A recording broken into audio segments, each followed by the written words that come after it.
तो मैंने सोचा था चलो अब संघर्ष पूरा हुआ, अब सेवा करेंगे। लेकिन इन्होंने जो तंग करा हम लोगों को, काम नहीं करने दिया, इतने अड़चन अड़ाई, इतने एक के बाद एक कानून लेके आ रहे हैं, ये भी पावर हमारी, ये भी पावर हमारी। केजरीवाल की कोई पावर नहीं है कि बिना पावर के भी हमने इतना काम किया। तो तब मेरे को अब लगने लगा कि आम आदमी पार्टी तो पैदा ही संघर्ष के लिए हुई है। ये प्रवर्तन निदेशालय जिसको कहा जाता है, जिसने अपनी पूरी विश्वसनीयता खो दी है, खत्म कर दिया, वो आज झूठ का कार्यालय है, प्रवर्तन कार्यालय नहीं। पूरी तरह से झूठ का पुलिंदा है। तोता अगर किसी को आप कह सकते हैं तो तोता ये है।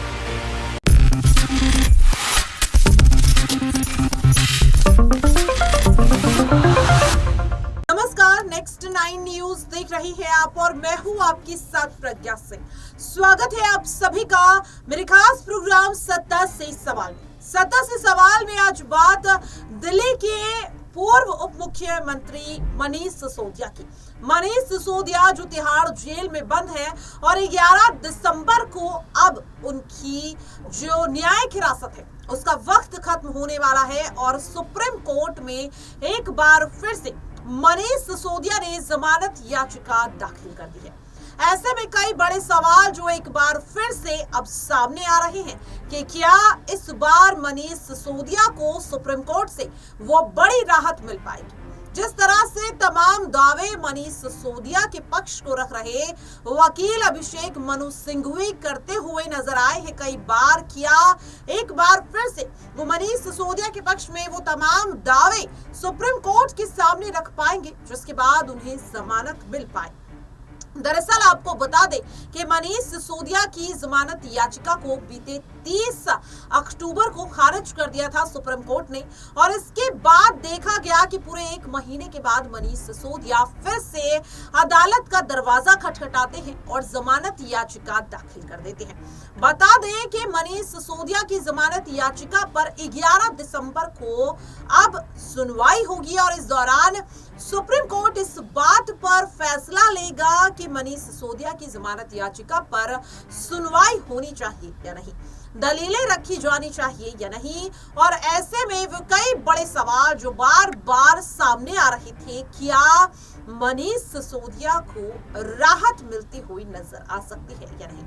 शराब घोटाले मामले से जुड़े भ्रष्टाचार और मनी लॉन्ड्रिंग के मामले में गिरफ्तार मनीष सिसोदिया जो लगभग 290 दिन से तिहाड़ जेल में बंद है, उम्मीद लगाए बैठे हैं सुप्रीम कोर्ट से कि शायद उन्हें सुप्रीम कोर्ट से राहत मिले।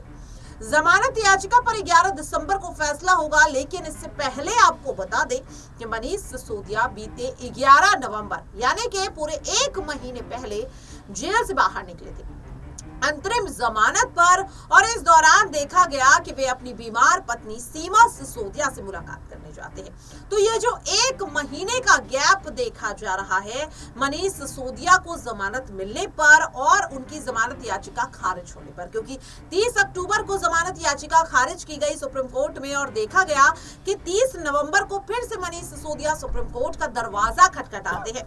ऐसा ही कुछ मनीष सिसोदिया की जमानत को लेकर देखा गया। 11 नवंबर को मनीष सिसोदिया जेल से 6 घंटों के लिए बाहर निकलते हैं और 11 दिसंबर को अब फिर से मनीष सिसोदिया शायद जेल से बाहर निकल सकते हैं। इसी कड़ी में मनीष सिसोदिया का समर्थन कर रहे तमाम आम आदमी पार्टी के कार्यकर्ता उनकी रिहाई के लिए संसद भवन के परिसर पर जाकर मांग करते हैं उनकी रिहाई की और बताते हैं कि किस तरह से शराब घोटाले में उन्हें फंसाया गया।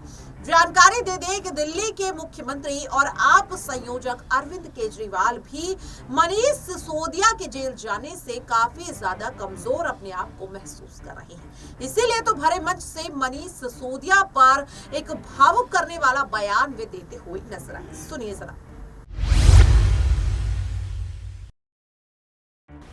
दो मंत्र थे बाबा साहब की जिंदगी के, संघर्ष और सेवा, और हमारे ऊपर ये दोनों लागू होते हैं। जब अपनी 70 में से 67 सीट आई थी तो मैंने सोचा था चलो अब संघर्ष पूरा हुआ, अब सेवा करेंगे। लेकिन इन्होंने जो तंग करा हम लोगों को, काम नहीं करने दिया, इतने अड़चन अड़ाई, इतने एक के बाद एक कानून लेके आ रहे हैं, ये भी पावर हमारी, ये भी पावर हमारी। केजरीवाल की कोई पावर नहीं है कि बिना पावर के भी हमने इतना काम कर दिया। तो तब मेरे को अब लगने लगा कि आम आदमी पार्टी तो पैदा ही संघर्ष के लिए हुई है। जो जो आम आदमी पार्टी में आए वो ये सोच ले भाई ये कांटों का ताज है। हम पैदा ही, हमारा पूरा जीवन ही संघर्ष है, संघर्ष में ही जीना है अपने को। जैसे बाबा साहब अम्बेडकर का पूरा जीवन ही संघर्ष था, हमें भी संघर्ष में ही जीना है। आज भी ये मतलब कभी ये काम रोकेंगे, कभी वो काम रोकेंगे, अफसर तुमको रिपोर्ट नहीं करेंगे, ये नहीं करेंगे, वो नहीं, काम नहीं करने देना इन लोगों को। और हमने भी ठान लिया काम तो करके रहेंगे हम लोग। जब हम सड़क पे थे तभी काम करवा लेते थे इन लोगों से, अब तो हम अंदर आ गए, कुछ ना कुछ रास्ते निकल ही जाएंगे। तो एक तो संघर्ष से घबराना नहीं है। संघर्ष हमारे जीवन का सबसे बड़ा, आज आपके 3-4 नेता जेल के अंदर हैं। आज अगर वो झुक जाएं, अगर वो इनकी बात मान लें, अगर वो आज बीजेपी में चले जाएं, 2 दिन के अंदर बाहर आ जाएंगे। मनीष सिसोदिया को देखो, उनकी वाइफ कितनी बीमार है, कितनी ज्यादा बीमार है। उनका बेटा कनाडा में है, उनके घर में उनका ख्याल रखने वाला कोई नहीं है, लेकिन फिर भी 10 महीने हो गए जेल में उनको। आज अगर मनीष सिसोदिया बीजेपी के साथ हाथ मिला लें, अपना अच्छी जिंदगी जिएंगे। लेकिन नहीं, बाबा साहब अम्बेडकर के और भगत सिंह के चेले हैं, मर जाएंगे, कट जाएंगे, लेकिन झुकेंगे नहीं। देश के लिए लड़ने के लिए आए हैं। तो देखा आपने और सुना भी। अब आपको बता दें कि मनीष सिसोदिया जो अब 11 दिसंबर को फिर से सुप्रीम कोर्ट में पेश होंगे, और ऐसे में वे तमाम सवाल, क्या इस बार मनीष सिसोदिया को सुप्रीम कोर्ट से जमानत मिलेगी? जो ऑर्डर यहां पर सुप्रीम कोर्ट ने ईडी को दिया था कि निचली अदालत में बहस पूरी हो और जो भी अधूरी कार्रवाई है उसे पूरा किया जाए, क्या ईडी ने सुप्रीम कोर्ट के इस आदेश को मानते हुए उसका पालन किया है? क्या तमाम सबूत ईडी के हाथ लग चुके हैं जिसके बाद फिर से मनीष सिसोदिया को जेल भेजा जा सके? और अगर ऐसा नहीं होता है तो क्या वकील अभिषेक मनु सिंघवी एक बार फिर से सुप्रीम कोर्ट में वे तमाम बड़ी दलीलें रखते हुए नजर आएंगे जो वे प्रेस कॉन्फ्रेंस करते हुए भी पहले देखे जा चुके हैं? सुनिए जरा अभिषेक मनु सिंघवी की इस प्रेस कॉन्फ्रेंस को।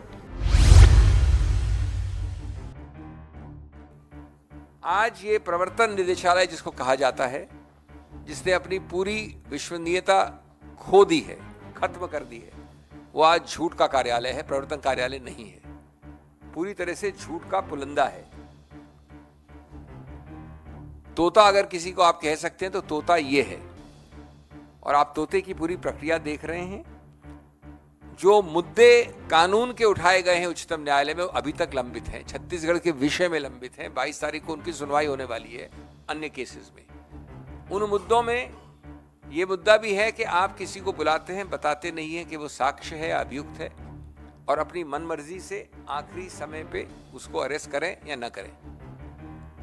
आप किसी के पास कोई रुपया आ जाए, उसको कोई मतलब नहीं उस रुपये से कि कैसे उसने मनी लॉन्ड्रिंग की, कुछ उसका इस्तेमाल किया। सिर्फ रुपया आने से, ABC से ट्रैवल करके D के पास आए तो उसको आप मनी लॉन्ड्रिंग मान लेते हैं। बेल के प्रावधान को आप डिस्टॉर्ट करके लागू करते हैं। ये सब मुद्दे छत्तीसगढ़ के विषय में उच्चतम न्यायालय में लंबित हैं। हम यही कहेंगे कि कानून सबसे बड़ा होता है। अगर इनको किसी का भय नहीं है तो उच्चतम न्यायालय इनको कानून सिखाएगा, हमें इसका विश्वास है, इसकी आशा है। और इस प्रकार से चुनाव की लेवल प्लेइंग फील्ड को खत्म करना, मैं समझता हूं हर संवैधानिक अथॉरिटी को, संस्था को इसका नोट लेना चाहिए। चुनाव आयोग का भी इसमें अधिकार क्षेत्र बनता है कि चुनाव की जो लेवल प्लेइंग फील्ड होनी चाहिए उसको ये बराबरी का नहीं रहने दे रहे हैं। इस मामले में हम भर्त्सना करते हैं और सबसे इसका अच्छा उत्तर आने वाला है छत्तीसगढ़ की जनता जनार्दन से। देखा आपने और सुना भी। अब तमाम सवाल जो बार बार निकलकर सामने आ रहे हैं कि 11 दिसंबर को क्या मनीष सिसोदिया को बड़ी राहत मिल सकती है, ये सवाल लगातार बनता हुआ नजर आ रहा है। क्या लगता है आपको, क्या मनीष सिसोदिया को अब सुप्रीम कोर्ट से जमानत मिलनी चाहिए? आप अपनी राय कमेंट बॉक्स में शेयर कर सकते हैं। फिलहाल के लिए मेरे खास प्रोग्राम सत्ता से सवाल में इतना ही। मुझे दीजिए इजाजत, नमस्कार।